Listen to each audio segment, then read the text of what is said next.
Sonny, still innocent despite his curiosity, believed Zachary's playful excuse about the mosquito. Though he sensed something wasn't quite right, he accepted the explanation as only a child could. Serenity, amused by the exchange, reminded Sonny to say his goodbyes. With his usual sweetness, he waved to his uncle before leaving with her. Zachary stood for a moment, watching his wife and nephew drive away, before turning back to his own responsibilities. He didn't dwell on Evan or Abby's situation. He trusted his younger brother to handle it. Meanwhile, Evan had his hands full. After carrying the drunken Abby back to her room, he carefully removed her coat, shoes, and socks, tucking her into bed so she could rest.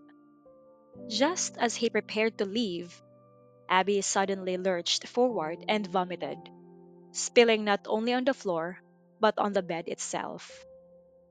Evan froze, horrified. The scene was unbearable, and before he could grab a trash can, the stench overwhelmed him. He bolted to the bathroom, retching himself. When he finally regained control, Evan returned only to find Abby collapsed back on the bed, completely oblivious to the mess she had made. Pinching his nose, he quickly scooped her up and carried her out of the room, unwilling to stay amidst the chaos. Supporting her against him, he immediately called the hotel manager to request urgent cleaning. Though exasperated, he couldn't help but feel a reluctant tenderness toward the woman, leaning drowsily against him. She had drunk recklessly, yet he found himself taking responsibility for her well being. Noticing how lightly she was dressed, he worried about her catching a chill. Despite the warmth of the hotel's heating, the night air outside was bitterly cold. With no hesitation, he slipped off his own coat and wrapped it around her. When the cleaning staff arrived, Evan decided not to wait.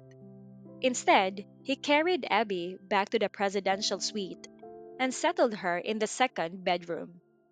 No sooner had she lain down than she began calling for water. Her eyes still closed in half consciousness. With a sigh, Evan poured a glass of warm water, carefully propped her up, and guided her to drink. At last, Abby drifted back into sleep, but Evan remained by her side. Though frustrated, he dared not leave her unattended, worried she might fall ill again. For the first time, he found himself caught between irritation and concern, uncertain why he cared so much, yet unable to walk away.